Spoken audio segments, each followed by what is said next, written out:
Jacob, thank you so much for coming on the AIM podcast. Thanks for having me, man. Appreciate it. I'm excited, man. My first question is, if this podcast goes well, will I earn an invitation to come train at the barn? Hey, you have to define what well means to you. What does well mean?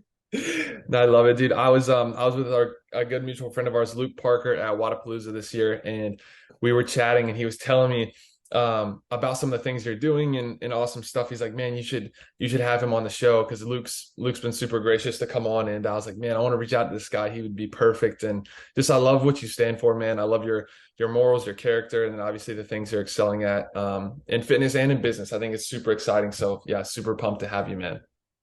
Luke is one of my favorite people in the world. I remember. So, as a heads up, I always say this. In my previous life, I was a stand-up comedian. My wife doesn't think I'm funny, which is fine. I don't really care. Your wife doesn't think your wife never will think you're good at anything if it's your wife. She does it correctly. That's But right. I love telling stories. So story time. So how I met Luke is my wife has always my wife has watched like The Bachelor or The Bachelorette show for like ever, like since she was like young, right? And so we're early married. She's watching the show, right? And I would at some point, like the first couple of years of like that's stupid, I'm not watching that. At some point, it's like if your wife's gonna watch, you might as well join her because it's quality time to a degree, right? And so we start watching it, and of course, like every chick flick, you get hooked at some point. You're like, it's Mondays, watch this, right? And so we're watching it, and I remember the season that Luke was in, and it wasn't until like somebody explained to me that, oh, that guy like does CrossFit or does it at Training Think Tank, a TTT down in Atlanta.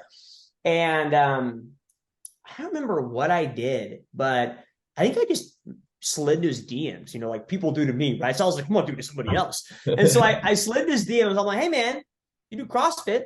He probably knows who I am. I was like, you should come out and because I think he at that point had mentioned like he wanted to compete at a higher level. It wasn't just like, hey, I'm just doing it for fun. I was like, hey, if you want to compete at a higher level, why don't you come spend a weekend with me or a couple days with me and I could teach. Okay, at this time, I did not tell my wife Jack Diddley. Didn't tell her at all. No Now, way. remember, if you recall, he was like quote unquote the villain of his season, right? Sure. And so as soon as had accepted it, I didn't tell her anything. I was like, hey, I was like, hey, sometime in like April, I got this guy come train with me, and that's not uncommon. And she's like, oh, okay, do I know him? I'm like, yeah, you probably have known him. You've seen him on TV. And she's like, who? And I'm like, oh, well, Luke P. She freaked out. She legitimately got mad at me. She was like, people are going to think less of you. He was the villain of his series. No People are going to way. hate you. I was like, I don't give a crap. I was like, Yeah. he seems like a good guy.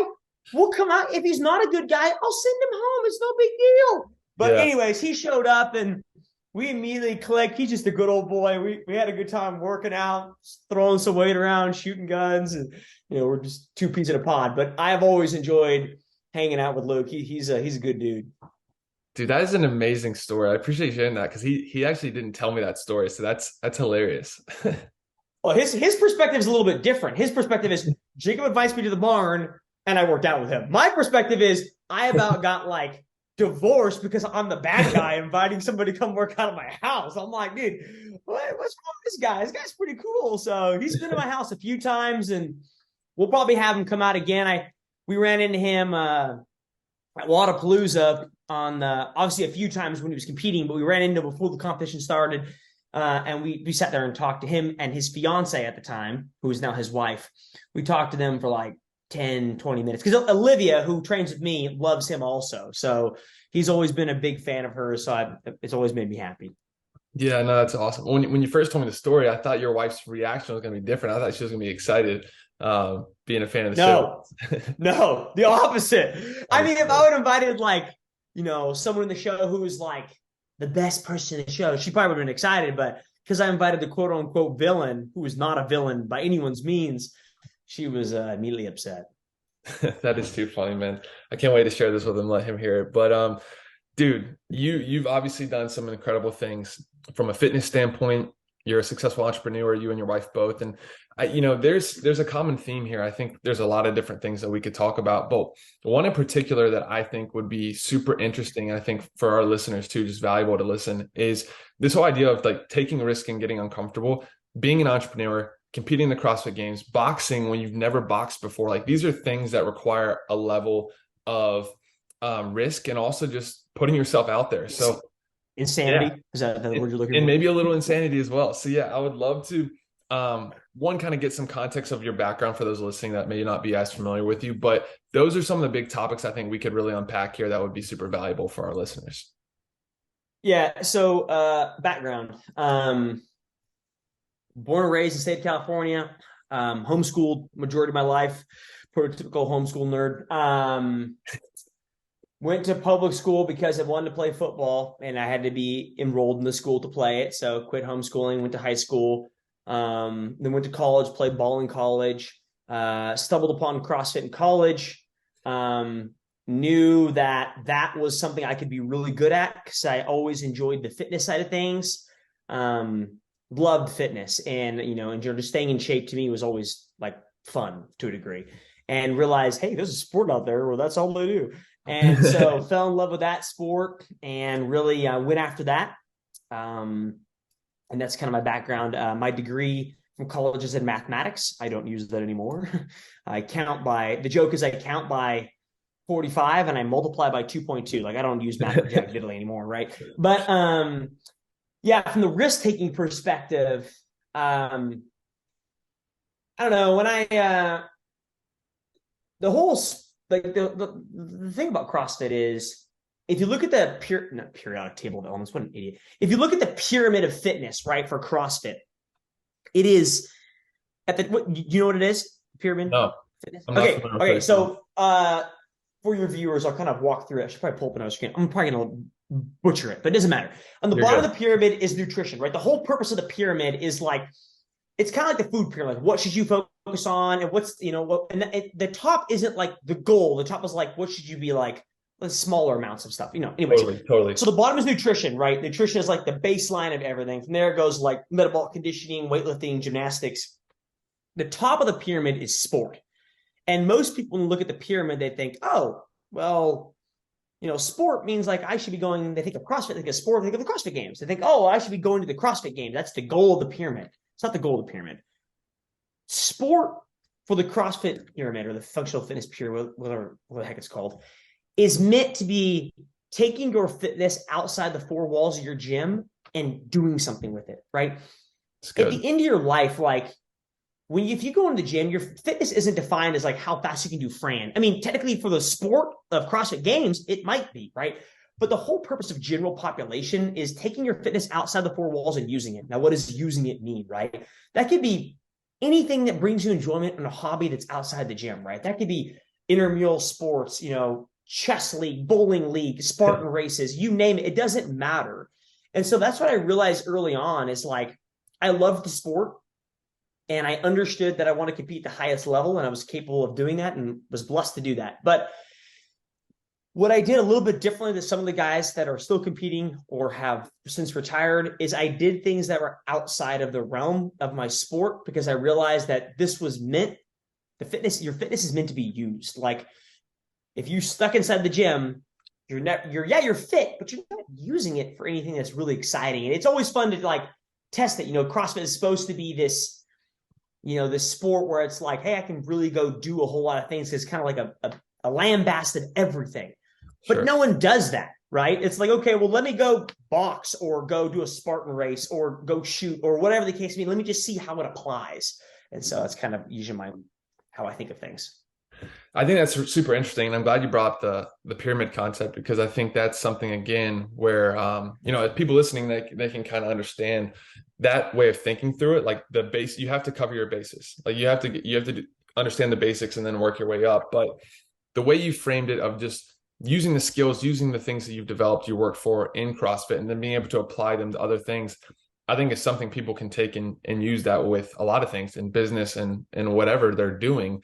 But kind of building your foundation and then going out into the world and applying it in different ways where you can then learn about yourself. And I'm sure I've heard you talk in other interviews like for boxing, for example, that's not something you necessarily stretched out into a long career, but it's something you succeeded and you learned a lot. And I'm sure it was a very unique experience. So yeah, it's super cool that you do that.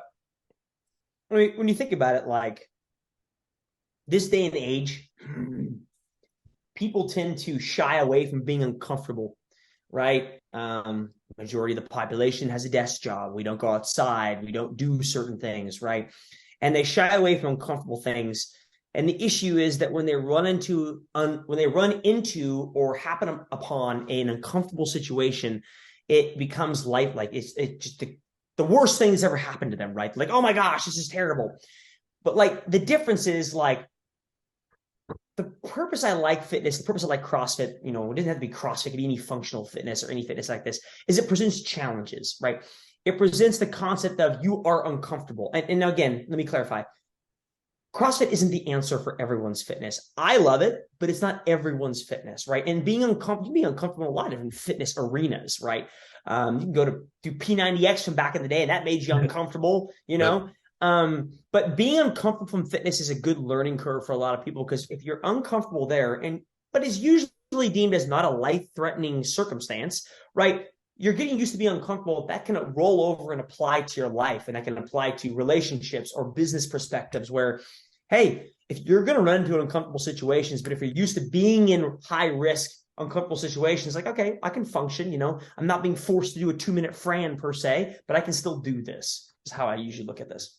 No, that's so good. And I want to unpack that a bit more because I think this is where people can get a lot from this. I was listening to a study.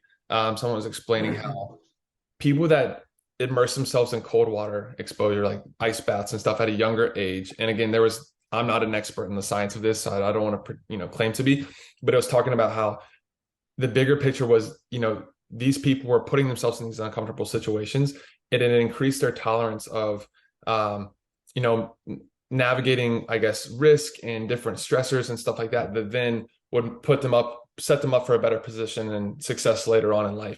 But the big thing from the study that it was trying to kind of bring light to is when you put yourself in situations that are stressful, that are challenging, that, require you to be more engaged than just maybe passively going through life, your body, like physiologically, mentally, emotionally, a lot of things happen where it then does prepare you for new things that you're going to encounter. So for you specifically, like where have you seen, you've talked about, it translates, like where have you seen like really big benefits from challenging yourself and growing? Like where have you seen those kind of take place and form in your life? Nothing. I say this, but I'm sure like a month from now, someone's going to present me with something crazy that I'll probably end up signing up to do. But nothing has been as nerve-wracking as stepping into a ring with someone one-on-one and boxing with the sport you've only learned in 6 months. And oh, by the way, it's not just you and that person. There's like thousands and thousands of people watching you and that can see you fail live and in person, right?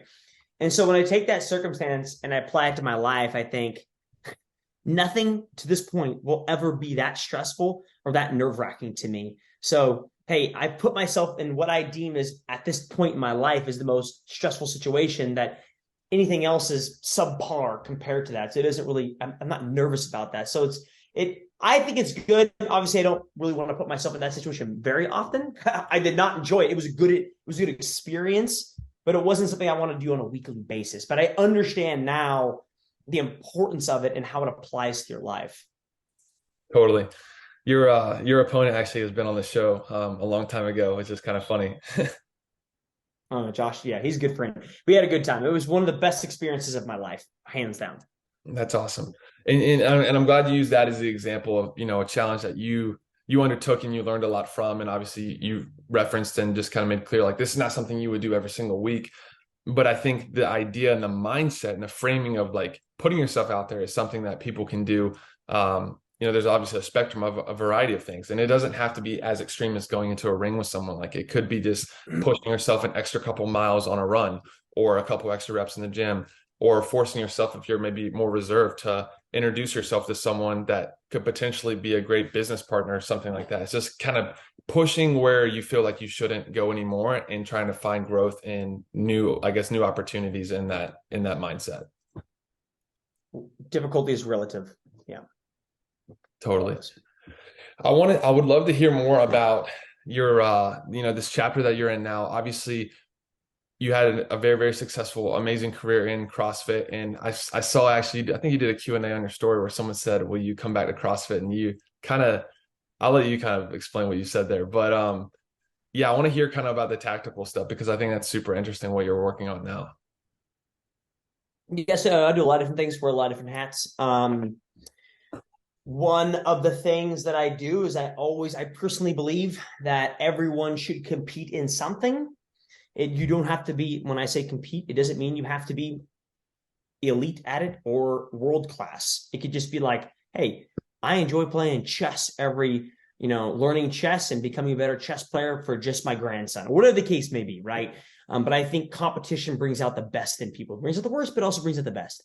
And so when I decided I was going to be done competing in CrossFit, I thought, well, I need something. And that's when the boxing opportunity was apprised of me. And then along with that was the opportunity to go try a new sport called the Tactical Games. And I had heard about it for about a year and decided, hey, when I'm done competing in the CrossFit Games, I'm going to go try this, just attempt it, see if I like it. If I don't like it, I'll never do it again. Fell in love with it, really liked it, really enjoyed it. And decided, okay, well, I think this is something that I can compete for the foreseeable future. It's something I can see myself becoming very good at with time permitting and focus. And so that's the current sport that I would consider that I am, head first into. Totally. And could you just obviously do like a high level, just kind of summary of what the sport entails and kind of what it looks like? Yeah. So essentially it's stress shooting. So imagine like, Olympic sport, is it biathlon or duathlon? I think it's biathlon. So biathlon, it involves cross-country skiing and rimfire, right? Shooting rifles, 22s. And so it's very similar to that. Obviously biathlon is very, you're only skiing and you're only shooting this rifle, right? And there's no change to it really, except for like the area you're skiing at, the venue. For us, we are doing stress shooting. So how accurate are you shooting a rifle and a pistol under stress, meaning physical stress, duress, high heart rate, that kind of thing. So it's very similar to a biathlon because of that, but the fitness is obviously very different and is very similar to the functional fitness that we are used to from the sport that I come from. So it can vary quite a bit. Imagine like example is, imagine we have a 150 pound sandbag and we got 20 yards. And then 20 yards away from that sandbag is a line, and that's where I'm shooting my targets down range at. Let's just say, hey, time starts, 3, 2, 1, go. You put that sandbag over your shoulder 5 times. After the 5th rep, you drop it, you pick it up in the front rack, you carry it 20 yards, you drop it, and then you take accurate shots of pistol and rifle. You then pick up the sandbag, take it back, do 4 reps, shoot again, 3 reps, shoot again, and then run down the sandbag, and you're done, right? So like at the end of it, we would take your time. Let's say it took you 10 minutes to finish that workout, right? We would go pull down your targets you shot for your pistol and your rifle. And for every miss that did not hit the target correctly or in the spot it's supposed to be hitting, it would add 10, 20 seconds to your time. So you have a raw time, you finish at 10 minutes, plus your misses gives you your total time. Let's say you missed like 10 shots, hypothetically. That's 100 seconds. So now you're sitting at, 10 minutes or 11 minutes and 40 seconds. So that would be your final time. And so that's kind of a very basic stage walkthrough. That's essentially what it looks like is how accurate are you shooting a firearm when you are completing fitness essentially at a higher rate? Yeah, it's super interesting. Is this something that you grew up, obviously maybe not combining the two together, but you grew up with a background shooting, hunting, just kind of being around firearms? I grew up with I grew up around firearms. I did not grow up competing in shooting. I hunted, sure, growing up like most kids. But there's a huge difference between competitive shooting and hunting. That's not even like, not even remotely the same. That's like saying I'm an indoor rower versus I row on the water. Like it's kind of the same, but not even in light years, this difference. So there's a lot of learning curve there, but I grew up around firearms, understood the concepts of it, the very, very basics, but it's been a huge learning curve for me, but it's a challenge and I enjoy learning something new. So And when did you make the transition, I guess, to start competing with doing the tactical stuff? 2021 was the first year I competed in it. So I've done 2 years now, 2021 and 2022, two Gotcha. years. Super, super cool. And obviously, yeah, I mean, you're coming off a very successful year in 2022. What has kind of gone into your strategy for this year? Are you, because you're really big on, obviously one of your businesses is you program, you create, you help people train and prepare for these type of competitions. And I'm guessing you do a lot of the programming for yourself and your own workouts. What kind of goes into that for you right now? Is this something, I guess, how do you even come up with the way that works? And is it just testing different things? Is there like, what is kind of the science behind that? What do you mean? How do I program? Yeah, I guess, yeah, especially for this, being kind of early into it and getting into it. Like, are you seeking counsel from other people? Are you kind of just testing what works? How are you kind of go about your whole process of putting together these programs? Well, I mean, I am new to the sport, but the fitness we do is not anything new. I've done fitness for 10, the whole freaking life, pretty much. And so the fitness is no different, right? Essentially, the fitness that we do in that sport is like if I took you to a dirt field and I'm like, hey, we're going to do some fitness, what would we do? Well, we probably run, we probably throw some sandbags, maybe some yokes, drag a sled. Like it'd be basic things, right? Right. Imagine like CrossFit without any gymnastics, and that's pretty close to what you can expect. It's just a lot of grunt work, farmer carries, sled drags, wheelbarrow, just it's grunt work. Um, so yeah, I do program. I still program inside the CrossFit space for one of our most popular programs, which is Morning Mono, which is just like cardio based, machine based, rowing, running, biking, that kind of stuff. Um, but then I also program online for the tactical game space that combines fitness and shooting together in such a way that would the whole goal is to make you better at this sport, but it can be used to make you better at a lot of things. But this mainly this sport focused. That's so cool. I've been super interested in learning more about the sport and obviously, seeing your success and everything you're doing. I think it's getting a lot more traction. We had Margot Alvarez on the show as well. And the stuff that Yeah. she's putting out is super exciting. And I think more people are gravitating towards the sport. I'm excited to see kind of where it continues to grow and how it continues to develop. I think more people are gravitating towards the sport. Sure, you could say that. But I think more people are gravitating toward the fact that they're realizing that it is important to learn how to defend yourself. We are in a day and age now where, yeah, if someone broke into my house tonight, I could call the cops, and they would take probably 10 minutes to get here.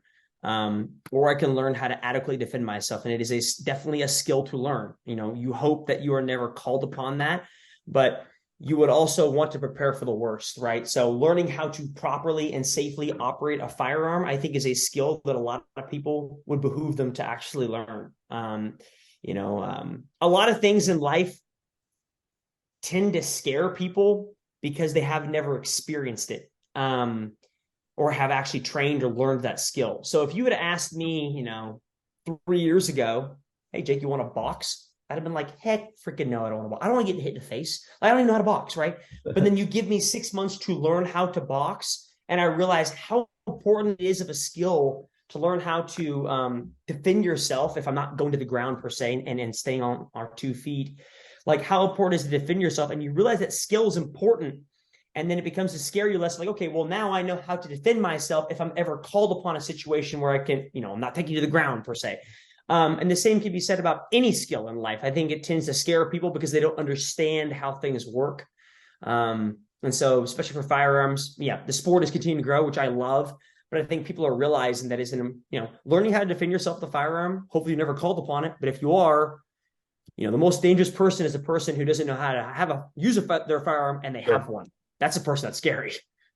100%. Yeah. And I think that's where we see, maybe a lot of people that have fear or I guess resistance towards firearms. I think there's a strong correlation with groups having maybe a lack of education or just like you said, kind of just an understanding of how to operate them and understanding like that it is a tool and that it's, inherently not bad by itself. It's literally just it's a tool, it's a resource that, can be operated in different ways. But I think you bring a good point. I think it's cool to see more people gravitate to the sport and it become more popular and I guess more well known. But the underlying just kind of foundation of like people are going to become more educated, people are going to become more exposed to safety and the proper way to operate the firearm. I think that's obviously very beneficial. I mean, that's me, right? That's me. I grew up hunting. And so if you'd asked me 4 years ago, hey, Jake, you know how to operate a firearm and use it pretty well? I've been like, yeah, man. Yeah, I'm pretty confident. But, underlying, I don't know, jack freaking diddly. And now, you fast forward 4 years from now, and I'm a lot better than I was 4 years ago, but I still have a lot to learn. But I would consider myself very educated in the area of, hey, how do I operate? How do I shoot? How do I use my rifle? How do I use my pistol in a safe way? And if I've ever called upon, how do I perform? So Totally. Super interesting, man. I love it. I want to shift gears a little bit and touch on the business side of things that you're doing, because this again I think is interesting. And just like you said, I think there's a lot of qualities and there's things maybe you learned or experienced throughout your fitness and your training that you applied to business. But I would love to hear kind of, I guess, first question is, how did you even get into becoming an entrepreneur and kind of starting your own businesses? Is this something that you had exposed to as a kid or someone that you looked up to, or how did you kind of start to set that avenue or set that path? see, I had a fruit stand. No, vegetable stand when I was younger, and lemonade. No, I think it's me bashing upon our education system right now. Is our education system sometimes doesn't really lean itself into teaching people to think for themselves, right? They're taught how to think. They're taught how to do things, which is important in certain aspects, but being an entrepreneur, learning how to run a company, learning how to take risks is not something that's readily taught, which should be.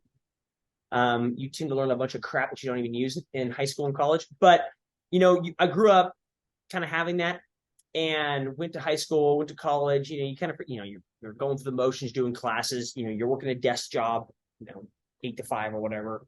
And you kind of forget that it exists. And then I don't even know what really happened, but around like 2017 or 18, I started like looking into, hey, I should run a company, do something, just try it, right? What's going to happen? Fail? Who cares?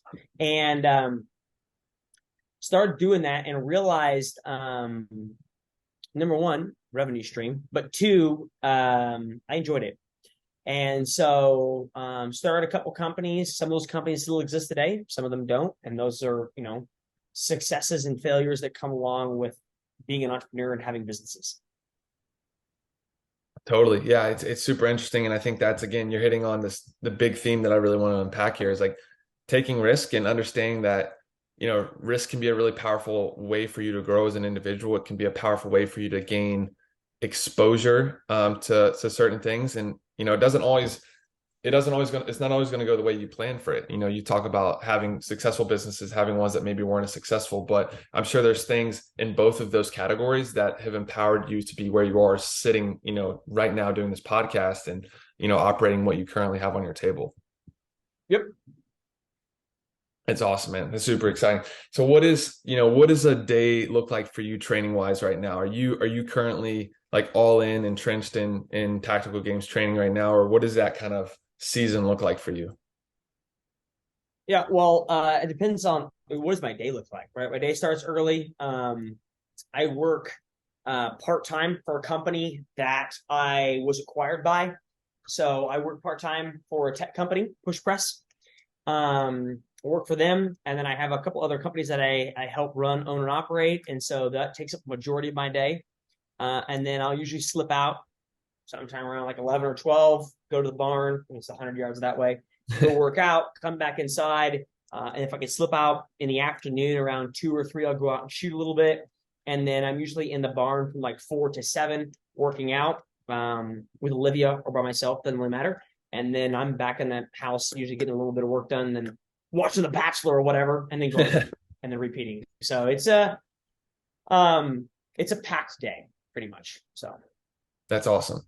That is super exciting, man. Well, Jacob, dude, I really appreciate you doing this podcast. This has been a really fun episode, and it's been cool to just hear your experiences and the things that you've gone through and how it's kind of formed and who you are as a person. And yeah, I just really appreciate you coming on the show. Yeah, man. Well, thanks for having me. This is awesome. Thank you so much.